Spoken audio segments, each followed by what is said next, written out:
The M16 was America's choice to replace the M14 and adopt an intermediate cartridge. The adoption of this rifle sent a shockwave through the West, changing military doctrine and what a service rifle could be. Initially, it was seen as problematic, but it would quickly become a popular rifle globally, along with the platform it's built on, to the point that some would start calling it the left arm of the free world. And seeing as how the 4th of July is right around the corner, why not talk about another great American weapon?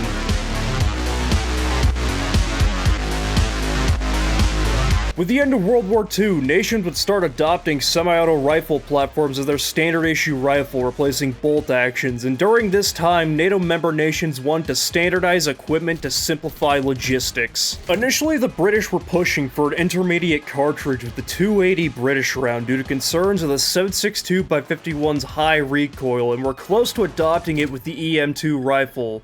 The United States overruled this decision, forcing the 7.62 into standardization with NATO. With this decision, the United States was looking to replacing the M1 Garand, and at this time, a company called Armalite would make its appearance. Initially, Armalite made survival rifles in small production and would lease the designs out to other manufacturers, and when testing one of these rifles at a local shooting range one day, then company founder George Sullivan would meet his cash cow, Eugene Stoner. Stoner would almost immediately become the chief engineer of Armalite, making unique firearms for the company, with the most important one of this story being the AR-10. The AR-10 was Armalite's submission to the US rifle trials to replace the M1 Garand, competing against rifles like the Springfield T-44 and the FN-FAL under the designation of the T-48. The AR-10 was actually really liked by the testers for both its lightweight and its stock that was in line with the barrel to further reduce recoil, with some claiming that it was the best lightweight automatic rifle of the trials. But it was dropped from the trials, with it being late to the competition, with only 2 hurriedly hand-built rifles, and most importantly,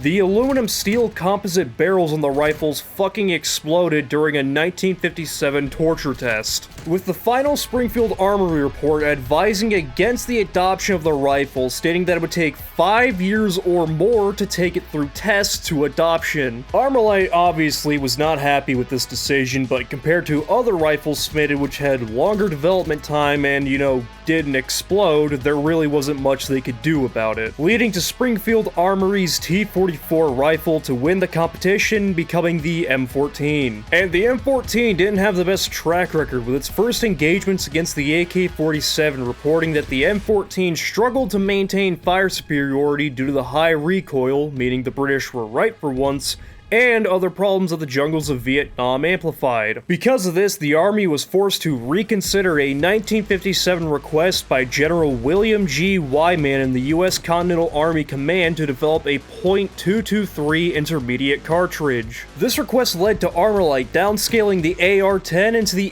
AR-15. And the AR-15 was actually really liked and favored over the M14 by the testers, with a series of tests in 1958 comparing the M14 and the AR-15, with some reports stating that the AR was 3 times more reliable, with as minimum as a 5-man team having the same firepower as an 11-man team with the M14. But then Army Chief of Staff General Maxwell Taylor vetoed the AR-15 in favor of the M14, and in 1959, Armalite, now frustrated with the lack of results and suffering from ongoing financial difficulties, sold its rights to the AR-10 and AR-15 to Colt. The AR-15 still had a lot of backers, and one of those people was Air Force Chief of Staff General Curtis LeMay. LeMay was a fan of the AR-15 from a 1960 demonstration and would make it the standard model for the Air Force, ordering about 8,500 rifles and about 8.5 million rounds of ammunition from Remington that Armalite and Colt recommended. DARPA would also acquire about 1,000 AR-15s, giving them to ARVN forces for testing, and they came back with glowing reports only needing 2 replacement parts for the rifles after an 80,000 round endurance test. The reports recommended that the US should provide the AR-15 as the standard issue rifle of the ARVN, but then Commander-in-Chief of Pacific Forces Admiral Harry Felt would reject this based on advice from the US Army. What is it with the Army and bitching about change? They had a similar issue when the 1911 was being replaced by the M9. If someone in here has had the pleasure of being government property, can you please explain? Now let's get back on script here. The military would keep testing the AR-15 in 1962 to 1963, receiving even more positive evaluations on the lightweight, lethality, and reliability, but unsurprisingly, Army Material Command complained about the inaccuracy and lack of stopping power at longer ranges because they needed a reason to bitch and complain again. Thankfully, Special Forces saw the effectiveness of the AR-15 and would start adopting it in '63 alongside airborne units in Vietnam and groups affiliated with the CIA. This rapid adoption of the AR-15 would lead to an investigation by Secretary of the Army, Cyrus Vance, to figure out why the Army kept rejecting the new rifle. This investigation found that Army Material Command would select tests that favored the M14 alongside selecting match-grade M14s to compete against ARs that were probably pulled out of the box like 5 minutes before the test. Eventually, all these reports and the investigation made their way to the desk of then Secretary of Defense Robert McNamara, receiving conflicting reports on the AR's performance, and by conflicting, I mean every report saying the AR-15 is an amazing rifle and the Army's surprising ability to complain and rig tests in favor of the M14. So McNamara had to make a choice of either adopting the AR-15 or keeping the M14, with the final nail in the coffin being reports that the M14 production was insufficient to meet the needs of the military, so the decision was made to cancel all M14 production and start adopting the AR-15 in 1963 as the rifle caliber 5.56 M16, with it officially being adopted in 1964. And in an attempt to appease the Army, they would be the procurer for the new rifle and allowed to make modifications like changing the charging handle location from under the carry handle to the rear of the receiver, giving the AR platform its now iconic T-shaped charging handle. They would also add a forward assist, even though the Air Force, Colt, and Eugene Stoner were against it, leading to 2 variants of the M16 being adopted. The stock M16 being adopted by the Air Force that did not have a forward assist, and the XM16E1 for the rest of the military that would later be standardized as the M16A1 in 1967. With the M16 officially replacing the M14 as the standard issue rifle in 1969. Shortly after its adoption, troops in Vietnam report that their rifles would frequently jam on them in combat, with a report from a Marine Corps rifleman stating, "We left with 72 men in our platoon and came back with 19. Believe it or not, you know what killed most of us? Our own rifle. Practically every one of our dead was found with his M16 torn down next to him where he'd been trying to fix it." This is in stark contrast to every report filed before its adoption because of what can only be described as major negligence from the military due to a combination of factors. Already, when the Army was making modifications to the platform for service, it lacked a chrome-plated barrel, allowing corrosion issues and contributing to extraction failures. And that was only the start of issues. Remember when I mentioned earlier that they were using ammo recommended by Armalite and Colt, the people who made the rifle and were currently making the rifle?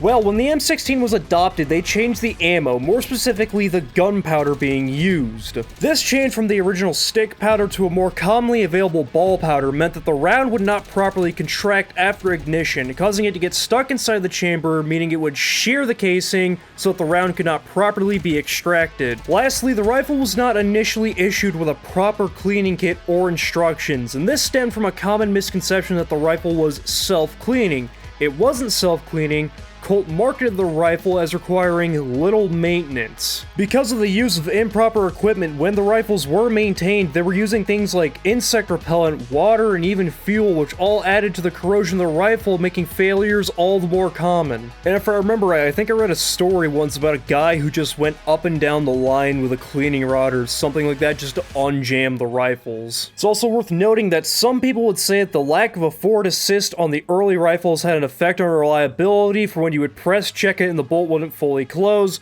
But if you ask me, if the bolt doesn't want to go into battery, don't force it into battery. All these issues would give the M16 a poor track record for reliability to the point that it was referred to as the Mattel 16, calling it a cheap toy that broke easily.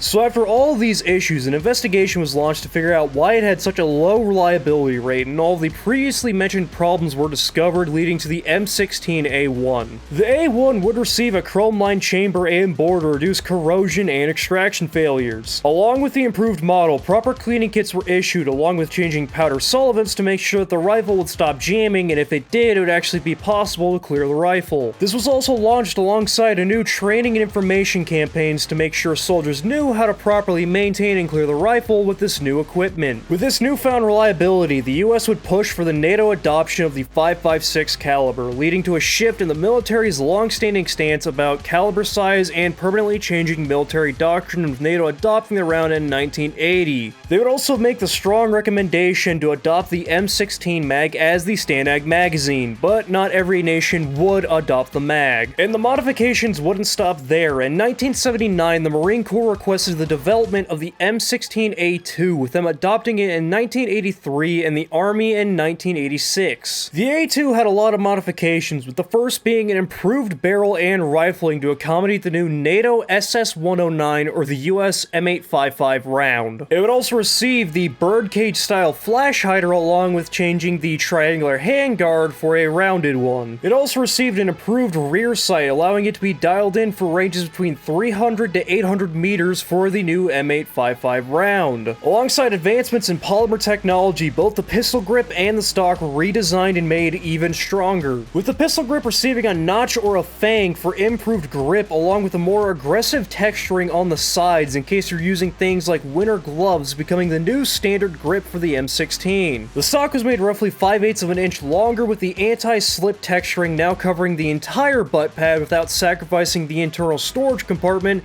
so you can keep your sour Skittles on you at all times, or your cleaning kit with your rifle, with this new stock also becoming the standard for the M16. And on the main body of the rifle, we also got the spent case deflector, or the brass deflector, to prevent the user from being hit with hot brass or, God forbid, a spent case lands in your shirt. And last but certainly not least, swapping out the full auto selector for a 3-round burst to prevent soldiers from spraying the entire mag in the heat of combat, with a rare 4-position lower that had a safe semi-burst and full auto known as the M16A2 Enhanced. Moving forward, the M16A3 is a modified version of the A2 used in small numbers by US forces like the Navy SEALs, Seabees, and some security forces, with similar furniture to the A2, with the difference being that it would receive the fire selector of the A1 and we would start seeing a removable carry handle. Then finally we got the M16A4 that was adopted in 1997, with it now receiving large-scale adoption of the Picatinny rail system to allow the further modification of the rifle, with the A4 going back to the A2's 3-round burst lower, becoming the standard issue rifle of the United States Marine Corps, with some Marines being provided with adjustable stocks if they had trouble reaching the trigger under all that body armor. And as time moves on, the M16 has mostly been replaced by the M4, with the Marines having their M16s being moved to a reserve role for non-combat and support units in about 2016, adopting the M4 for frontline troops,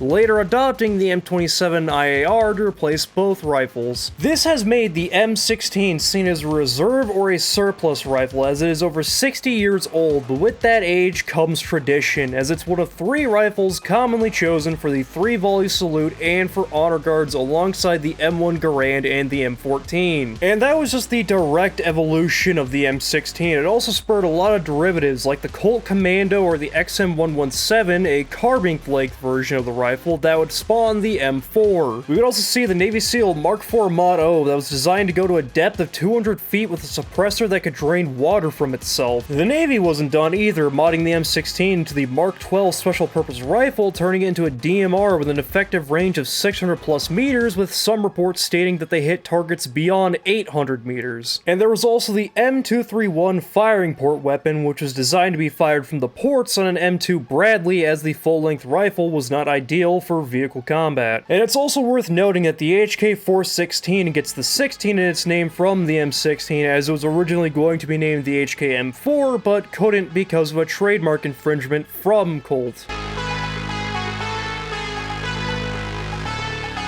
The M16 would have an early rise in cinema before the Army's widespread adoption of the rifle, with one of the earliest appearances being the 1964 film 7 Days in May, where it correctly predicts the M16 would be the standard issue rifle of the Army in the 70s. Going into the 80s, we frequently see it in the hands of action heroes like Arnold Schwarzenegger in films like Predator and Commando, or Sylvester Stallone as Rambo. Alongside the rise of films about the Vietnam War, the M16 would become a staple in both film and television even after the adoption of the M4. Games, on the other hand, would give it a different depiction depending upon what era the game takes place in and what genre it is. Most games typically give us the burstfire A4 model, especially if the M4 or another AR carbine is present in-game, because they don't want them to take up the same type of role. Simulators and more tactical shooters tend to give us more variants of the M16 alongside the A4, like Insurgency Sandstorm giving us both the A2 and A4 models. Some games would lean heavily into a gunsmith system, letting you build an M16 from an M4 like Modern Warfare 2019,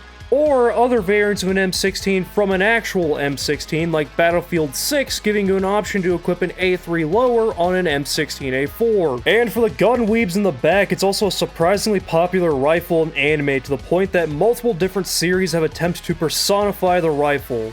No, I did not forget the gun weebs, because I know a lot of the M16's fan base are weebs. Ask me how I know. It's safe to say that the M16 is not going anywhere, with it being in every form of media alongside its younger sister, the M4. Especially with it being the rifle that changed military doctrine in the West, with the AR platform it's built on being one of those popular rifle platforms, and with people that love that Cold War aesthetic building clone-correct M16s.